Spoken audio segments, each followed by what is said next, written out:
everything.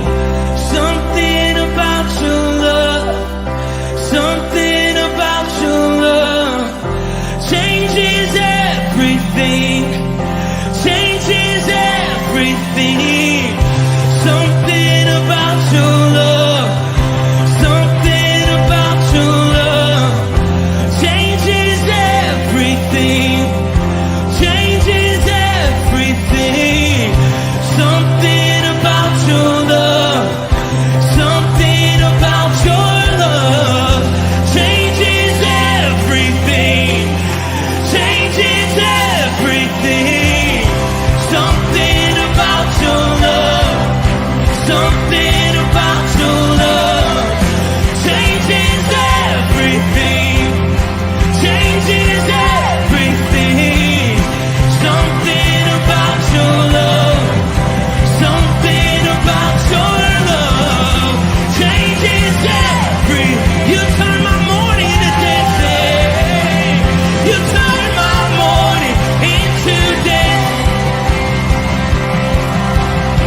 You turn my morning into dancing.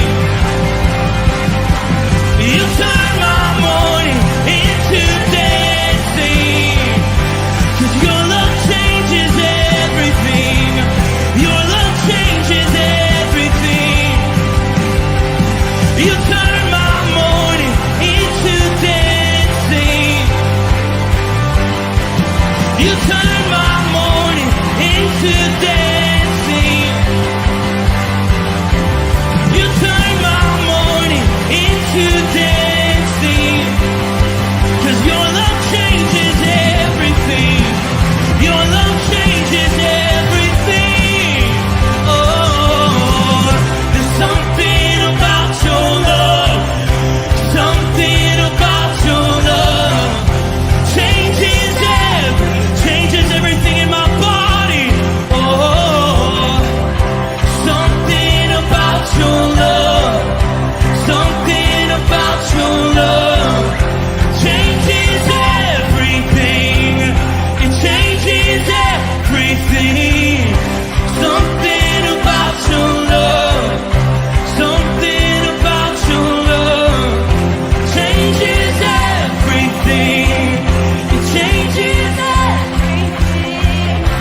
Something about your love, something about your love changes everything, changes everything.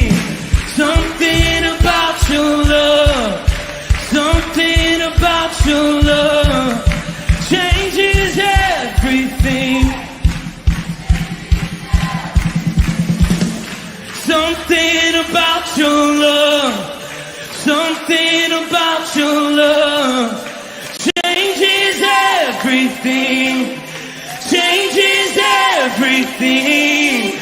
Something about your love, something about your love changes everything, changes everything.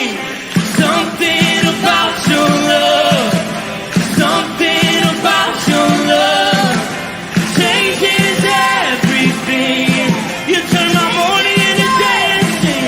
You turn my morning into dancing. You turn my morning into dancing.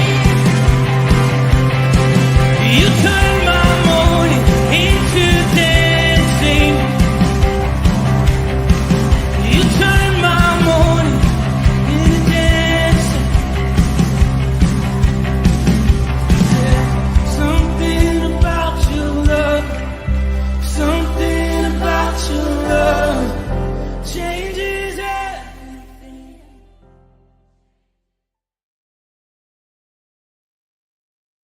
Good morning, Rudiman. It's I'd like to say it's a lovely day in Oxford, but you can't really tell yet, and it's been gray day after gray day. So maybe today, who knows? Maybe we'll see some sun. Maybe it'll be bright and shiny. I watched yesterday's devotion with Tom a couple times, and I was thinking, man, I'm glad he got that section of scripture. Whew, man, I dodged a bullet there. And then I saw today's, and I'm thinking, yeah, okay, I didn't dodge anything. Sometimes the Old Testament can be in your face, a little real. Maybe is the word I'd want to use. It's kind of like the things we go through here, except for sometimes they're a little dark and a little violent, and sometimes they're just a little crazy. But that be as we have a lot today because it's a big scripture. So let's get started with who's here. We have Chuck B's here. Chris Conley's here. Ken Gooch is here. And Dave Donnelly. I think I saw Dave Donnelly 3 times. He must be hopefully I'm working okay. He's not. Or no, I know he's working right too. Bert Reggiani, good morning. Brian Blaming. And they're there. Dave again. And Dave again. He's on all the platforms. That's awesome. I hope it's working perfectly. I'm not. Oh, look at this. We have a spy. Jody, I hope you're feeling better. And if you need anything, let us know. And that's it. Now we're here. Now we're there. We're ready to go. Today's scripture is from Genesis 19. Remember yesterday, Abraham was talking to the angels, and then God told him that he was going to burn Sodom, and then he went through this big negotiating thing. And I'm sorry, I was just Jody. I'm sorry, it's going through that. She broke her arm. But we're praying for you. You're on our prayer list and in our hearts. Okay. So anyway, yesterday, Tom covered the negotiations where he tried getting Lot out of Sodom, and of course the men there tried to take care of the angels, which is awful. But God prevailed on that one and got Lot out. So today we're reading from Genesis. Hold on, let me pull it up. I just think it might be easier.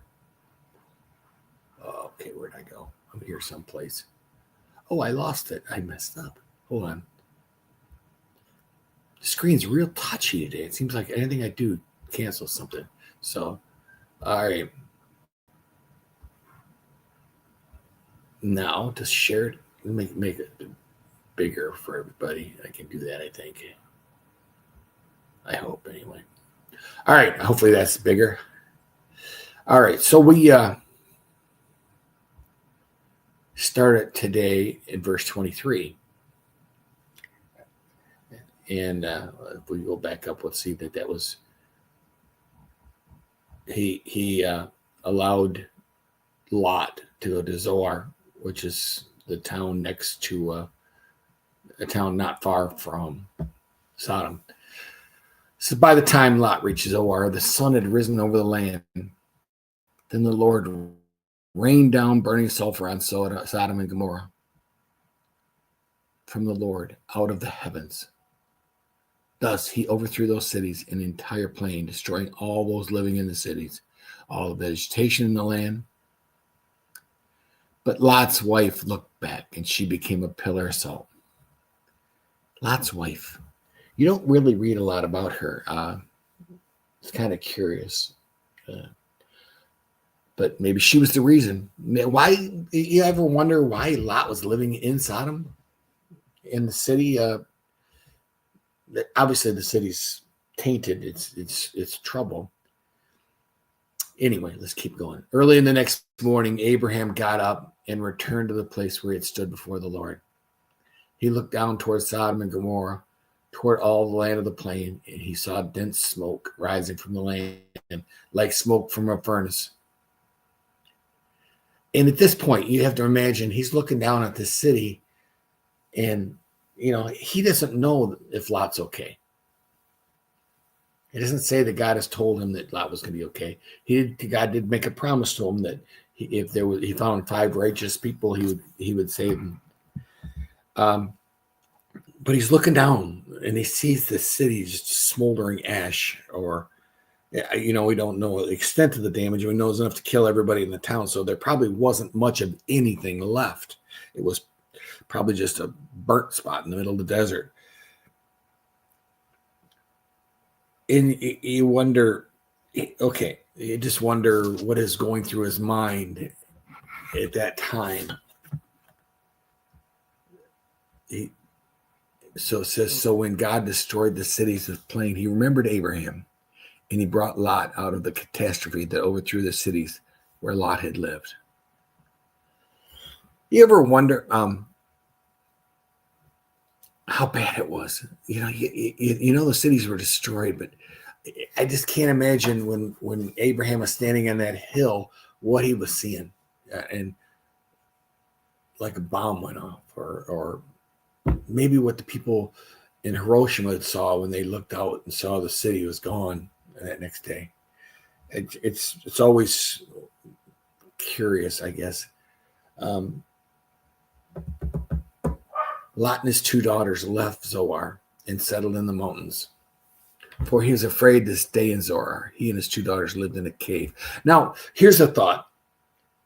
I thought Lot was rich. Didn't they? Okay, back in chapter 13 in Genesis, we read that they had to separate because of their great wealth. They had so many possessions and so many flocks between the 2 of them that they decided to one go one way and one go the other way, not because they disliked each other, but because they wanted to keep harmony and they wanted everything to stay good, and they were kinsmen. And it said in chapter 14, there's a story where Sodom was overthrown, and all of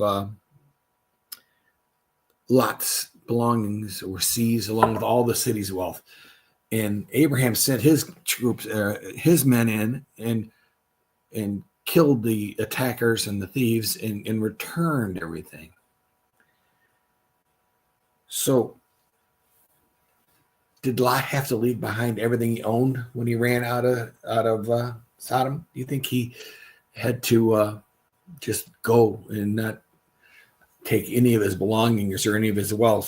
So maybe he's starting all over again. He's living in a cave now in Zoar. He's living in this little hole in the wall, basically. And here's a guy that's probably lived pretty good. It's just questions you get when you read this stuff. You start to wonder.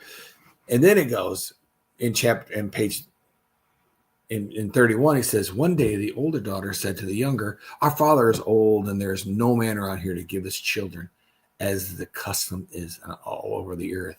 Let's get our father to drink wine and then sleep with him and preserve our family line through our father. Lot's daughters, do they think every man in the world was destroyed at this time? I mean, they were living in a cave up in the hills. They know their home was destroyed by fire. It kind of, do they think this destruction was over the entire earth? Or, it kind of makes you wonder, doesn't it? And let's face it, the element they were raised in was awful. I mean, this city was so bad that there was an outcry to God. It makes you wonder, they may have a skewed version of what's right and wrong. You look at their mother's gone. Their home was totally destroyed. And they're living in a cave up in the hills. So they hatched a plan, right? They decided, out of desperation, out of fear that they would be the last of their kind. They decided that that night they got their father to drink wine, and the older daughter went in and slept with him. He was not aware of it when she lay down or when she got up. The next day, the older daughter said to the younger, "Last night I slept with my father. Let's get him to drink wine again tonight, and you go in and sleep with him so we can preserve our family line through our father." So they got their father to drink wine that night also. And the younger daughter went in and slept with him. Again, he was not aware of it when she lay down or when she got up. So both of Lot's daughters became pregnant by their father. The older daughter had a son. She named him Moab. He is the father of the Moabites today. And the younger daughter also had a son. She named him Ben-Ami, which is the father of the Ammonites today. All right, so let's get out of here. That's the scripture we have for today. The Moabites and the Ammonites, we're going to hear about them again. That's the funny thing about it. This thing we thought could just go away and then we thought would be, a story. This is the last we hear from Lot.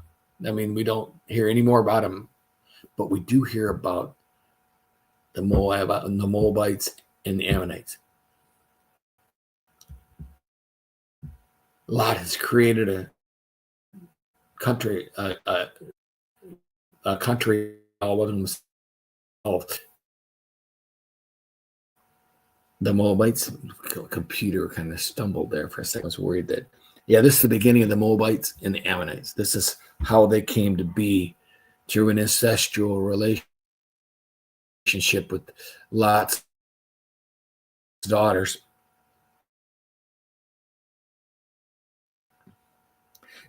It's funny that these two countries, the Moabites and the Ammonites, will end up being a pain in the friends, which makes you I don't think it makes you wonder. I think you realize what's going on. But how can we apply today's reading to us today? How can we do that? What part of this should we guys look at and say, this could affect us today? Look at the culture they lived in and how it affected them. Our kids are living in something similar right now. I mean, our children are going to schools and they're allowed to dress any way they want, to be anything they want. Nobody's giving them a distinction. If the parents aren't doing it, there's nobody telling them what's right and wrong. We're telling them this is how we should do things. And as we know, if we don't teach them, parents don't teach them right and wrong, good and will. You can't count on the schools to do it anymore. We also need to hold our religious leaders and our teachers to the standards, better standards of Scripture. How many churches now are allowing things that make you cringe, that make you worry that we have lost our way? Sodom and Gomorrah are a perfect example of God saying enough is enough. I can't take anymore. The outcry is too great. There was an outcry in Egypt that ended up in the Exodus, the outcry from his people because they were so tortured and so persecuted, I guess would be the word I would use. So we have to be careful. You have to look and you have to just hope that we're doing the right thing and teaching our children. It's got to be in there. It's got to be ingrained in what's right and whose we are. Anyway, before I go on, I think I will stop there. It's been a pleasure today, boys, and Jody, and also Eric. Thanks for stopping by, Eric. I think that's all I have for you today. I hope it was a blessing to you. It was fun, although it wasn't. I just, hopefully, that's one thing about the Old Testament. There's some things in there that are cringeworthy sometimes because we just can't believe how people can be so out of line. Have a firmly rooted day, and may someone see Jesus in you today. Peace.